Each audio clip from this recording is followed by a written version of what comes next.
Hello, good evening and welcome to the Watchdog. I'm Peter Ndoro, standing in tonight for Vuyon Voko, who's away. He'll be back tomorrow. Now, it's the second of the interviews for the next Chief Justice vacancy, and Mandisa Maya, President of the Supreme Court of Appeals, was interviewed today. Also on the programme today, we'll be crossing to SABC reporter Mbalenhle Mtetwa, who's at the OR Tambo for the launch of the Census 2022, which gets underway. And we'll also be looking at wetlands and why they're so important.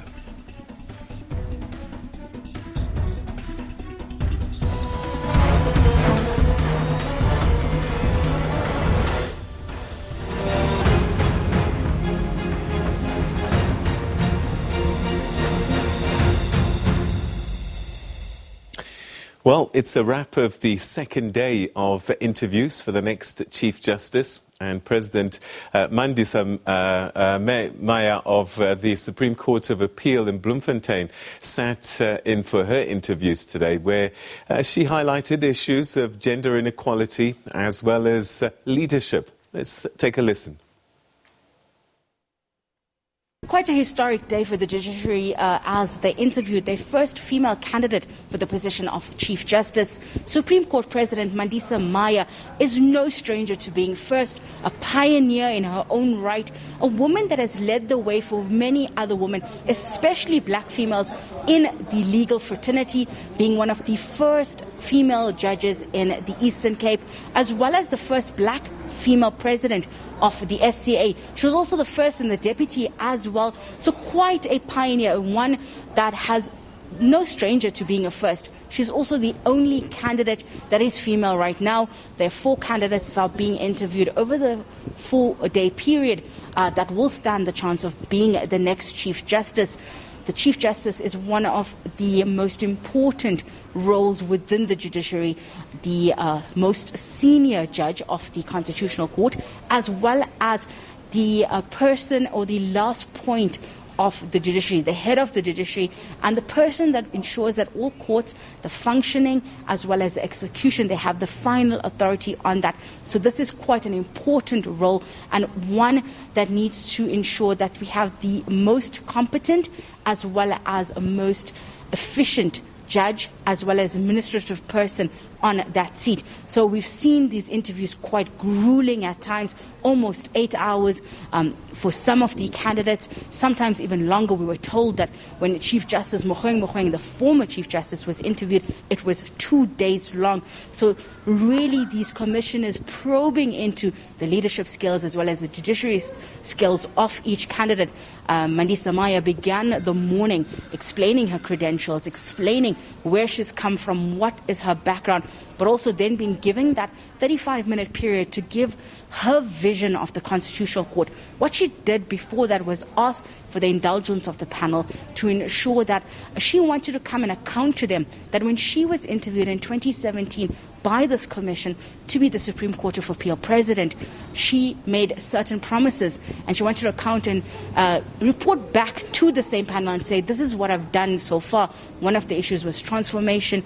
As we know, the judiciary, like many other sectors within the South African context, transformation is a very big issue, and she explained that she's brought on more black as well as female judges, and really showing that right now the spread of the SCA is 12-11, so quite a close gap. She's closing that gap between females and males within the Supreme Court of Appeal. We also heard from not just Justice Maya, but also other candidates who've spoken at the Supreme Court of Appeal, saying that this court is one of the most efficient in the country. It was running in shambles at some stage and now really effectively run. She was then asked questions around certain issues that she brought up. Her leadership skills were not questioned. Those really, there's nothing to question because her record talks for itself. She's been in these leadership roles for quite a long time, coming in and really putting in that work. What was then brought on is gender, and right from the onset, she was really thorough in saying she is not coming here as a woman judge that needs to be taken into account because of her gender, but she is a judge and her gender is insignificant, really reiterating that throughout the day, saying that she can be judged, that men do not need to step away. Men judges do not need to be asked to step away, that she should be judged on her merit, and let her merit and not her gender be the reason that she is selected, if elected, to be the next Chief Justice. That's our reporter, Hasina Gori, reporting there from the interview venue. And as we were saying, President Mandisa Maya's interview today for the job of Chief Justice. Well, we're now joined by Mbegezeli Benjamin, who's a researcher at Judge Matters organisation, and he's been watching the interviews closely. Thanks very much indeed for joining us. Welcome to the programme. Thank you very much, Peter, and good evening. So we're halfway there already, and I just wonder, how is the process going for you at this time? What are your thoughts? Yes, we are on day 2, and so far we have been impressed, pleasantly surprised by what the JSC has done so far. They seem to be focused on the job of finding the very best person to be Chief Justice. Many of the questions that they've asked have been relevant to answering that question of whether or not the candidates are appointable as Chief Justice. Today's interview focused on the leadership quality that Justice Maya brings. As your report says, her leadership qualities have been proven time and again, and they are really beyond question. But they drilled down on what she intends to do as Chief Justice. So I think overall, today's proceedings and today's interview was a good one. Let's talk about the questions. Do you think that they've been robust enough? Because at times I got a sense that it might have felt a little bit like a political appointment where a certain group of people want you to succeed and then they ask you questions that highlight your strengths. And I just wonder if you're happy that it's been robust enough to get to the right place. Well, I think it's fair to admit that Justice Maya was a favorite candidate coming into these interviews.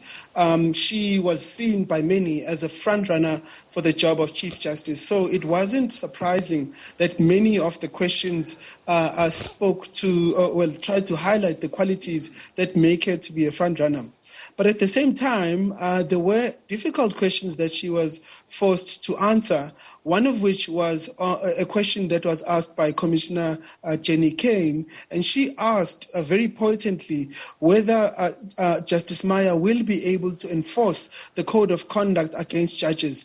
The context of that is that the judiciary is a very small community, and many of the judges have personal relationships with each other. So they are friends, they are colleagues, they've worked with each other for many years, and you can imagine how difficult it is to hold your own friends accountable. So Commissioner Kane wanted an assurance that Justice Maya will be able to enforce the code of conduct even against people he or she considers as friends. And she sort of struggled a little bit with that question, but in the end, she said that, look, I will do my best to hold my colleagues accountable, and even if I have a close relationship with someone, I am willing to recuse myself so that others can deal with it and I avoid dealing with it myself. So I think there were some difficult questions, but yes, you're quite right that overall there were sort of sweetheart questions asked of her. There's been this thing that, a Constitutional Court Chief Justice should come from within, but she seems to have a way in based on the fact that she's worked with a number of the Constitutional Court judges before. Yes, absolutely. And I must admit that we as Judges Matter, we did point out that her being an outsider and not having been a permanent member of the Constitutional Court did put her on the back foot. And it was pleasant to hear her pushed back very strongly against what we said, to say that, look, many of the people that are presently on the Constitutional Court I've known for many, many years. She mentioned that Justice Zondo, she's known at least since the early 2000s. Justice Madlanga, they went to university together. And at least 5 members of the current Constitutional Court were judges under her leadership as president. So she said she would not struggle to build collegiality in that court.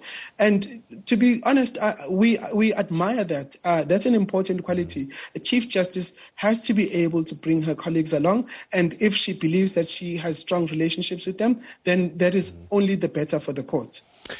This whole thing about her being a woman is coming up. I mean, she definitely doesn't want that to be a thing, but at the same time, it is an important distinction because of the history, and it could be quite landmark in terms of gender inequality and issues like that. How does one navigate this? Because you don't want to give it to her because she's a woman, but it is a good thing to give it to a woman. Yes, it is a complex question to deal with, and I don't think there is one way in which to do it. But there is, though, a way to not do it, and which is what some of the commissioners were asking, is that whether South Africa is ready for a woman Chief Justice. That is an appalling question to ask. It is completely inappropriate, and it was correct for for Justice Maya to speak strongly against that kind of question. But at the same time, you're quite right that it is a momentous occasion that a woman is being considered for Chief Justice, considering our history, considering where the judiciary is, where even though the population of South Africa is majority black and majority women, the judiciary does not reflect those kinds of demographics. So it is important, even symbolically, beyond simply the reading of the Constitution, which requires that you must consider the demographics. But symbolically, it is an important thing that a woman is appointed. But again, I must emphasize that we believe that the qualities that she has far eclipse the fact that she's also a woman, which we think is a bonus, not a minimum. She's not certainly not appointed or considered because she is a woman. All 4 candidates are seasoned people that have sat for a long time, lots of experience. So competence isn't the issue here. I just wonder what then would the Commission be looking at, because they're not going to set them apart from competence. It's going to have to be something else. What is that something else? Well, I suspect what they'll be looking for is a vision for the judiciary. You'll have seen that during the interviews, candidates are given at least 30 minutes to cast a vision for the judiciary, what they intend to do should they be given the job. And each candidate was given that opportunity, and they spoke. But I think Justice Maya was a little bit more successful so far in casting a clear vision of what she intends to do. She told a very compelling narrative about where she comes from, what she's done over the last 5 years as head of the Supreme Court of Appeal, and what she intends to do once she becomes Chief Justice. You know what? Unfortunately, we've run out of time. I'd love to chat to you for much longer, but I think we've got a good sense that perhaps this process is working and is moving along quite nicely. Thank you so much indeed for joining us and sharing your thoughts with us tonight. Thank you very much. Great, fantastic.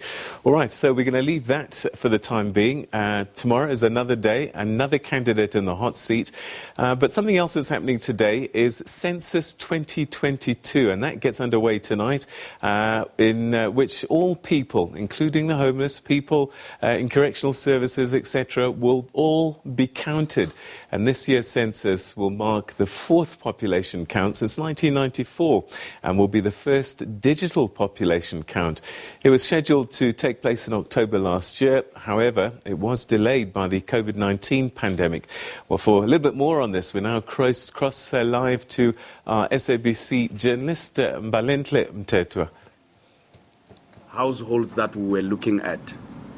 In the community survey for 2016 had 1.5 million households that we're looking at. So we have asked him to take charge of this census, understanding that we are transitioning from our paper-based to digital. Let me also take note of our host here, Mr. Jabun Kambule, who is a regional manager for AXA, and where OR Tambo is under his belt. And indeed, let me not belabor the point, Thabo has already handled that. Here in Gauteng, Thabo Manchidi is the provincial head. Now, my responsibility is to give context why we are gathering like this. And I will leave the issues of the launch of our field work to the Deputy Minister. Firstly, is we have always relied on yourselves as members of the media to communicate to the entire country. And we want to take advantage of such a relationship that we have shared since time immemorial for purposes of such and helping us reach out to members of the public. Our country, sitting in the region of about 60 million, has about 15.8 million people who are resident to Gauteng, in line with the population, the media population estimates that we released on the 1st of July. And let us understand that 15.8 million accounts for about 26% of our population. So the choice of bringing the Deputy Minister to come and launch us here is because Gauteng is the most populous province, having overtaken KwaZulu-Natal, which was the most populous in 1996. As we talk now, KwaZulu-Natal is sitting with a population of about 20% of our country's population, which then translate to about 11 million. And 7.8 million is accounted for by the Western Cape. So it's no accident, Deputy Minister, that the Minister is in the Western Cape today. We have other senior colleagues in KwaZulu-Natal. And 7.1% is accounted for by the Eastern Cape. So together, the four provinces account for about 57% of the population of our country. Having said so, the United Nations has embarked on the Agenda 2030, which then says that we should leave no one behind. So we have a responsibility to count everyone within the borders of our country. And when I say this, Deputy Minister, I usually get accused of saying I encourage lawlessness. The Deputy Minister has to worry about these issues of law and order. I worry about those things equally too. But as Statistician General, I have a responsibility of counting everyone within the borders of South Africa, regardless of their legal status in the country. Because when they are here, they use services, they use resources, they need water, electricity, ablution facilities, and you can imagine if we were to leave them out. Now, in counting everyone who is within the borders of our country, I've already spoken about the 57% that is accounted for by the four provinces. It means that we have to reach out to everyone, including in the Northern Cape, where the population size of the Northern Cape is about 1.3 million people, accounting for about 2.2% of our population size in the country. So we will be reaching out to everyone in Pofadder, in the Northern Cape, in Uppington. We will go to Limpopo, in Masisi. We will go to Makado. We will go to Giani, Malamlele, Mtititi. We will go to Mtubatuba in the northern, in KwaZulu-Natal. We will go to Kwamhlawiyalingana, where my Sangoma stays in northern KwaZulu-Natal. In case you don't know how I became Statistician General. We will also go to Kofi Mvaba in the Eastern Cape, all the way to the Western Cape, and we will come to Kuruman and back to Taung. So we will have covered everyone within the borders of South Africa. So it gives me a pleasure, because usually, we are usually orphans, Deputy Minister. In this kind of activities, we are usually alone without ministers. They do the national launch and they go and deal with other things. So today we are very happy that Deputy Minister has joined us. And indeed, not only joining us, she will be with us in some of our activities tonight to appreciate what we are doing. Of course, we separate her responsibilities. She has to give us political cover. In terms of technical work and methods, it's our work. And we have such an understanding, and she's one of the champions, having taken our message everywhere, including internationally, where she stands for the independence of Stats SA. So, Deputy Minister, it's our honor to receive you to address us this evening at our launch of our field work. Thank you, SG. We need your assistance so that we don't tamper much with your... Okay.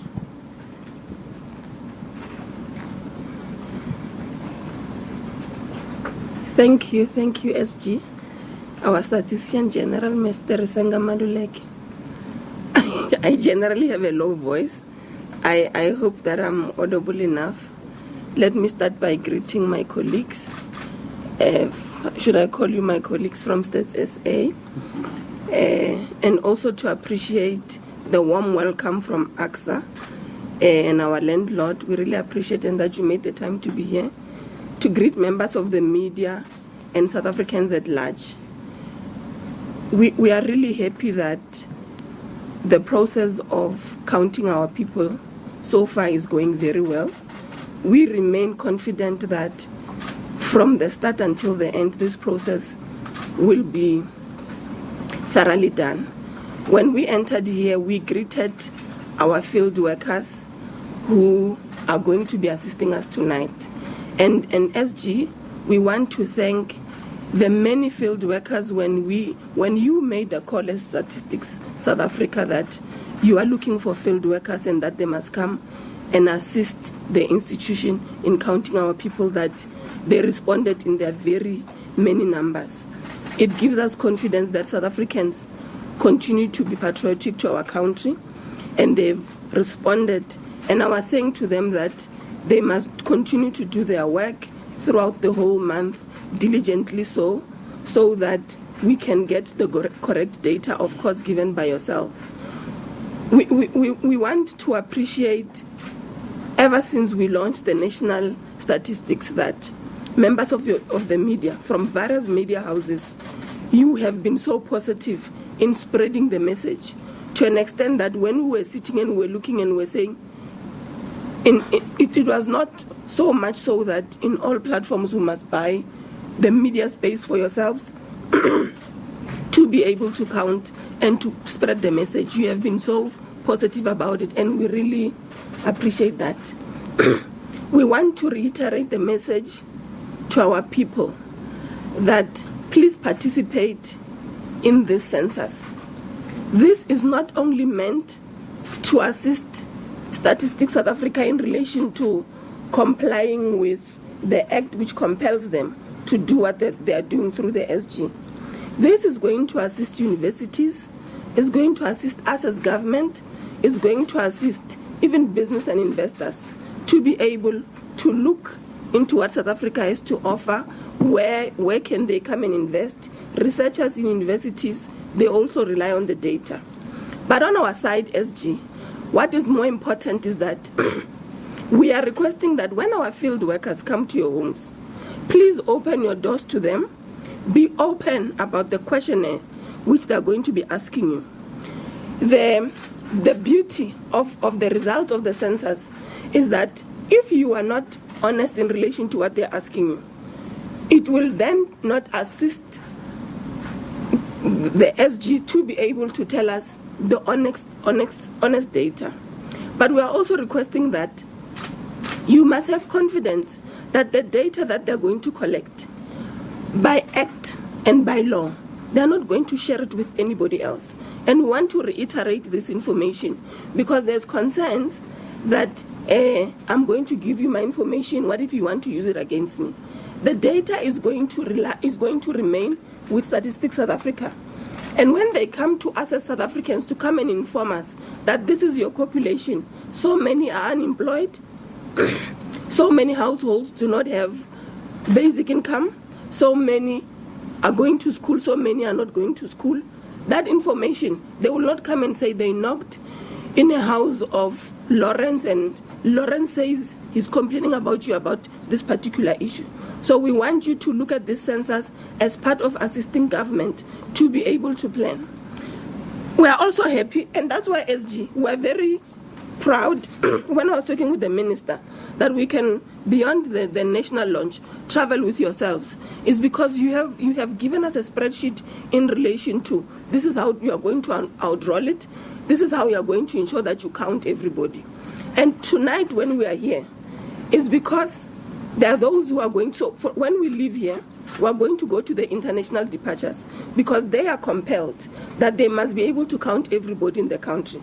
The flight, they say they've got about 5 flights, if I'm correct, and they're going to be leaving around 10 p.m. Our field workers have got gadgets. We are just going there to just observe. I'm not even myself allowed to go and say, I want to count you. We're just going to be observing to support them as field workers, to utilize the gadget, to be able to count those who are leaving the country, because we don't even know when are they going to come back, for example. So it's to ensure that everybody is counted.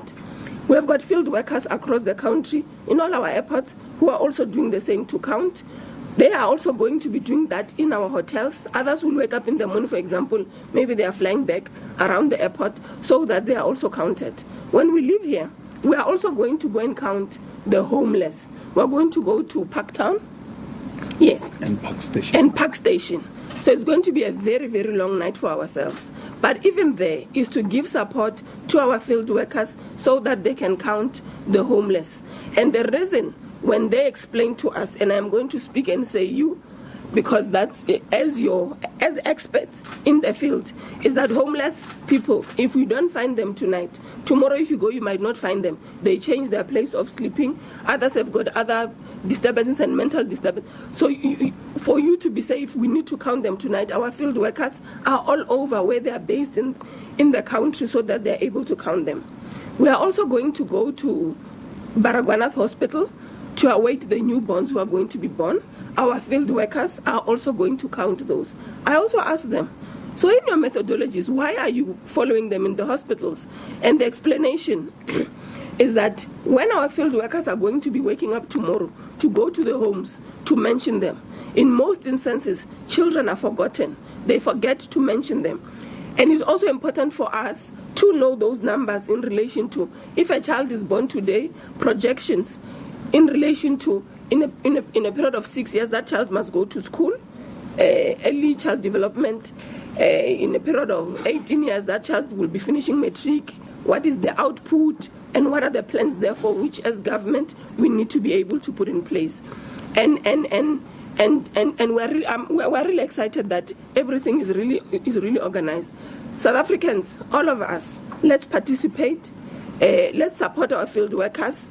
I wanted an example of a field worker. I think it's important if maybe you can quickly get me one from outside there, and we show South Africans that a field worker who's going to come to your house how is the field worker going to look like, so that you can be sure that this is a field worker from Statistics South Africa.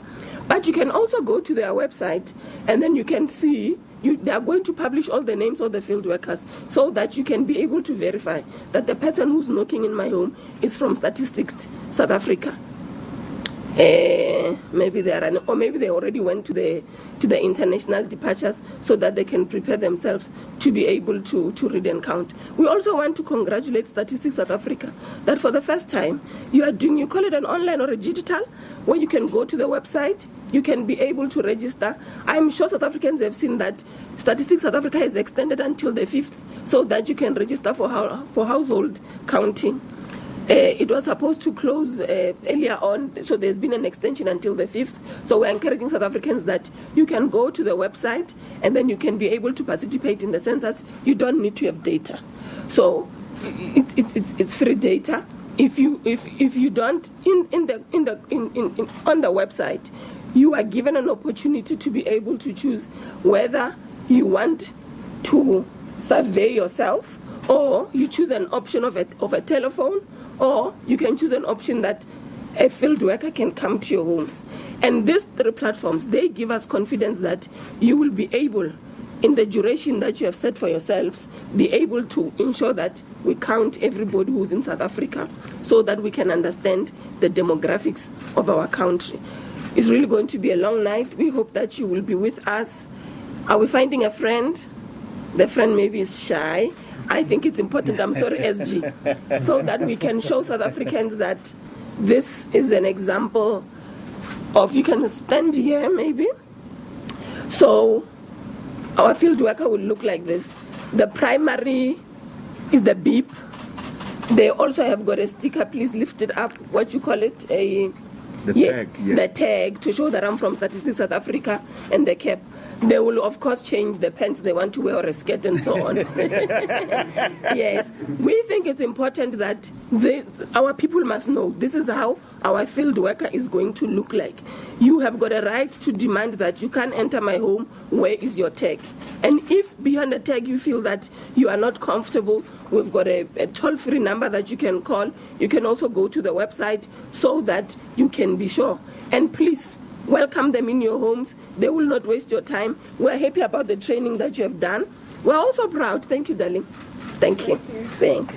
We are also proud, SG, that Statistics South Africa, with the technology that they are utilizing, with the gadget that our field workers are holding, they have built it in-house. For us, when we look at it as a capable developmental state, and that your IT unit has really done so well. In the midst when there's wrong perceptions that government institutions are not able to perform and so on and so on, Statistics South Africa, you have really brought a technology. And we want to tell our people on a last note, as a funny part of it, that gadget is only meant for collating data by Statistics South Africa. So even if a Tembisiweya can take that gadget and think that I can utilize it to download movies, do whatever, download social media, it will not do. It is only meant to collate data. In fact, if you take it while it does not belong to you, you are not going to utilize it for any other thing. So we're really excited. It's going to be a long night. We'll go home late. But this is worth it. And we're really pleading. We'll travel with you. We'll be with you throughout the whole way, because we want our people to participate in the census and to give them confidence that this is an independent process which we're not going to fiddle with. We want the honest numbers, and our people need to be honest with us. Tell us the honest truth, harsh and painful as it is. We need to hear it so that we can be able, from our side as government, of course, correct and improve the lives of our people, address inequality, poverty and unemployment. Of course, universities will advocate whatever reason they will want the data and business to utilize it. Thank you very much.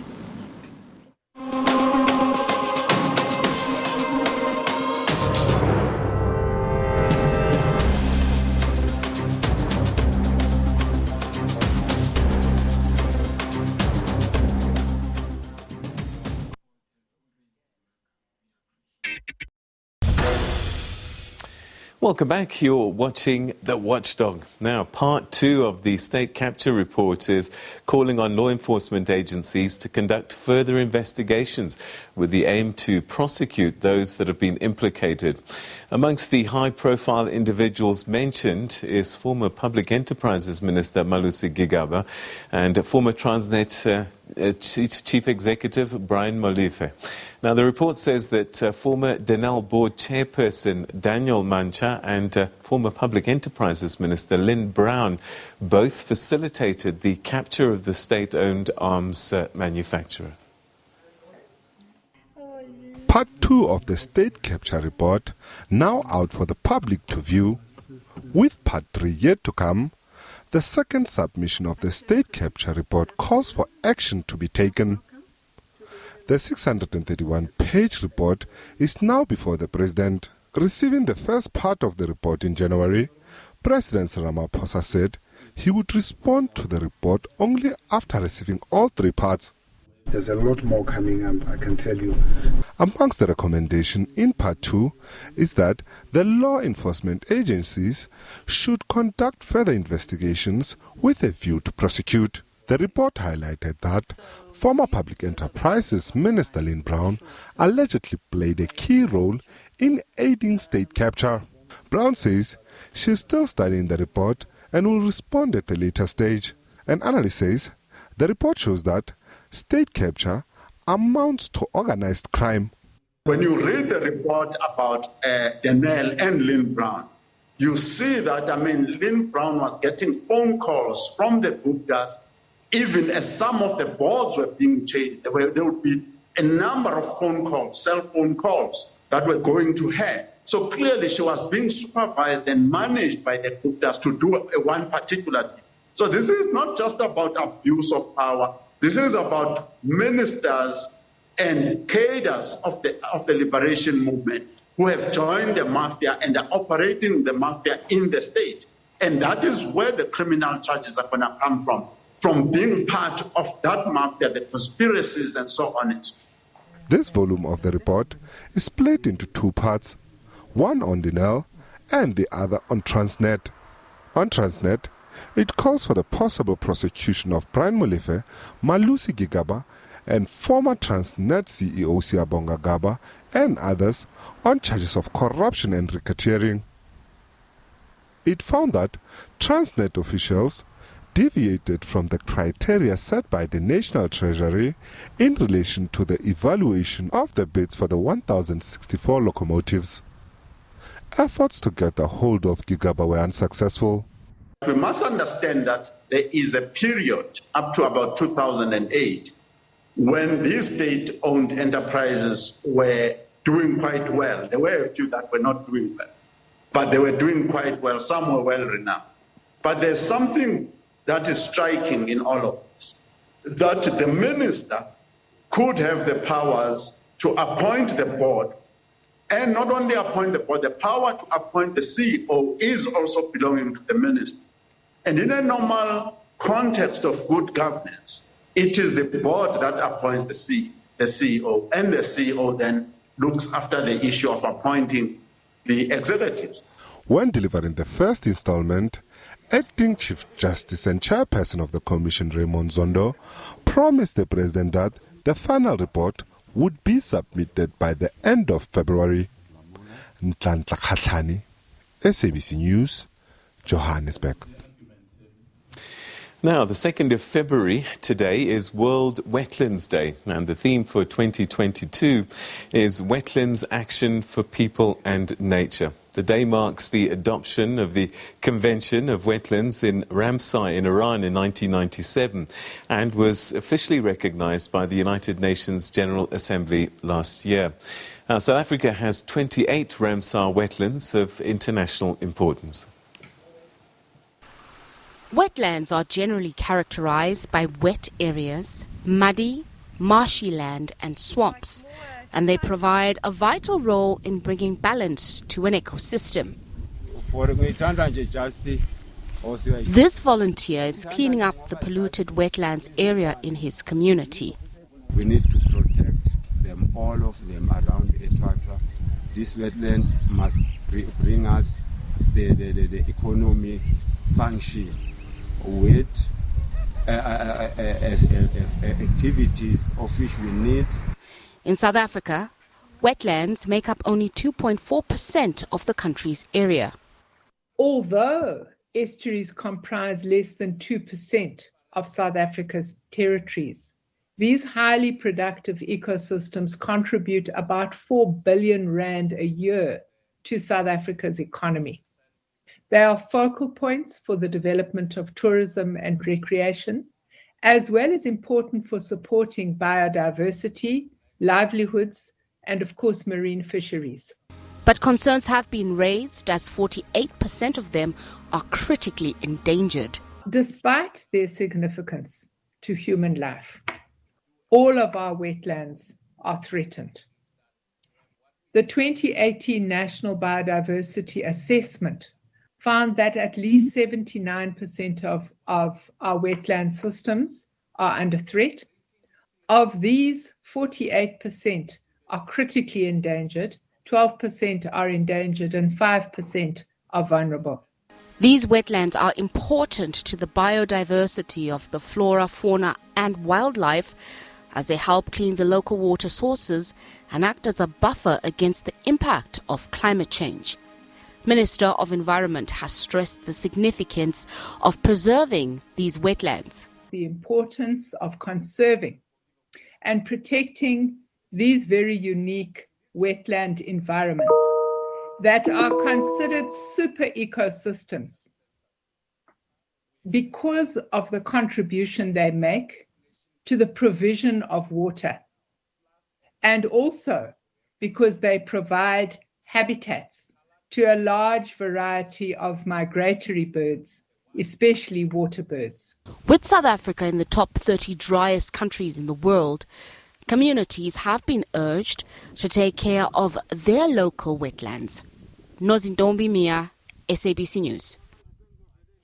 Well, joining us now for a discussion on how to preserve our wetlands, we're now joined by Stanley Chitwa Molomoni, who's the Director for Strategic Water Sources and Wetlands Conservation. Thank you very, very much indeed for joining us and welcome to the programme.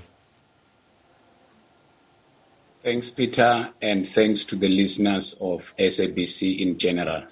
So how important is this day? We are hearing that maybe our wetlands are not huge in terms of space and I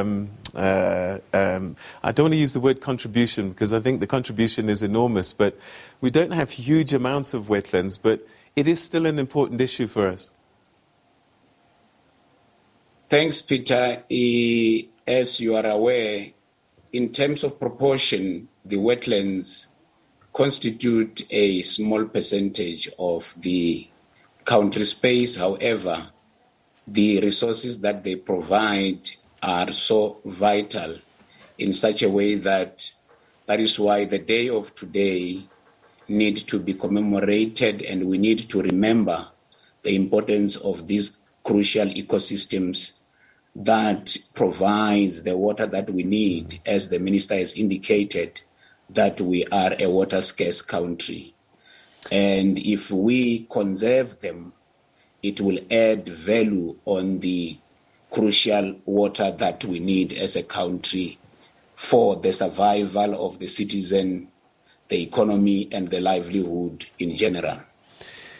So worldwide, globally, I believe that we are losing more wetlands at a faster rate than forests. What's the situation in South Africa? The situation in South Africa, as the minister has indicated, the national assessment has indicated that we are losing our wetlands at a fast rate, solely because wetlands are unlike other ecosystems. There are linear ecosystems that are affected by development and other things along the way. But however, efforts are underway to conserve them. That is why you even indicated that we have designated one of the area this year as a wetland of international importance, just to acknowledge that these areas needs to be conserved and preserved because they serve as refuge in time of need where climate change happen to be affecting the country. In particular, in areas that of rural areas, they provide good livelihood for local communities in case it is not raining. By the time it's raining, they also provide buffer for flooding in such a way that floods don't destroy either properties or the livelihoods of the communities. So you mentioned one aspect that's contributing to the degradation of our wetlands, and that's human development, human intervention. Is climate change also playing a role? Yes, as you are aware, climate change also plays a role, and wetlands, once again, they also provide a buffer for climate change, because if wetlands are conserved well, in particular the peat wetlands absorb a lot of carbon and stores it for a long time. That is why we are pushing for saying let the wetland remain wet so that they don't release what is in them. For example, if they absorb carbon and they remain wet, that carbon remain embedded in them. But if we dry up and maybe they are subjected to fire, then those elements are released back into the atmosphere. So they are both affected by climate change. They also provide buffer for climate change. For the longest of time, our cultural practices seem to be in harmony with our natural resources. Has that changed over time? You talk about human development. I mean, there is, I guess, putting up buildings and so on and so forth, but just how we interact with our natural resources, has that changed over time and contributed to the degradation? Since time immemorial, cultural practices had been in harmony with nature, but as time goes on, the population increased, and therefore the utilization of these areas went beyond the threshold limit that the area can support. In areas of urban development, you will realize that most of the wetlands areas are flatlands. Sometimes in winter, the area is dry, and when developers sell stands there, mostly they ban the area and it appears like it's not wet. And most people flock into that area, buy flat area. But the challenge is, even though they can apply the mechanical engineering in such a way that structures can be built in those areas, when it rains, as we have seen in some of the malls in Centurion, where the area is either within the 50-year flood line or within the 100-year flood line, then we start seeing cars taken away from the mall by the water. So the development previously, when the population was not that much, it was below the threshold. When population increases, it went over the threshold that these areas can afford. That is why now they respond in a disastrous way back into the people that utilize them. So this year's theme is Wetlands, Action for People and Nature. What does that mean, particularly in a South African context? In the South African context, it means that we need to utilize wetlands and also allow wetlands to regenerate so that they provide the ecosystem services that we will need for our survival, because they provide crucial resources to the local communities. And also you will realize that majority of our towns, they don't have dams or water resources.